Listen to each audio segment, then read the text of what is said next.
মানে এই সাপগুলো সবগুলো বিষধর? সবগুলো সবই বিষধর, কিন্তু এখন বিষ নাই, এখন বিষ নাই? বন্ধ আছে। মানে কামড়াইলে কি সমস্যা আছে? না, কোনো সমস্যা নেই। মারাটারে যাবো না? না না শিওর ভাই? শিওর।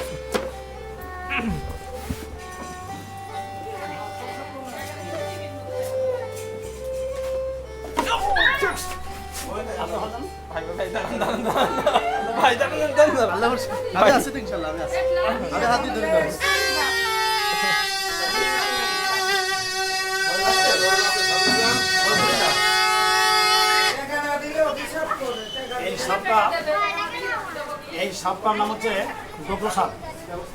এই সাপটাকে বেশি মানুষের বাড়িতে, এগুলো খুব ডিম দেয়, বাচ্চা দেয়। কি দে? এই সাপের ডিম দেয়, ওইদিকে অনেক বড় ডিম দেয়, 20টা 25টা 30টা ডিম দেয় এই সাপে। হ্যাঁ, এই সাপে যদি কাউকে কামড় দেয়, কোনো সাপরের, কোনো গণিন, কোনো ওঝা দেখাবেন না, আপনারা পাঠাবেন হসপিটালে। সাপে কামড় দেওয়ার পরে আপনারা বান দেওয়ার পরে হসপিটালে পাঠাবেন। ঝাড়ফুঁক করাবেন না, কোনো কবিরাজ দেখাবেন না। এটা কোকড়া সাপ, এটা সাপটা খুব বিষাক্ত। এটাকে ইন্দোরের গর্তের ভেতরে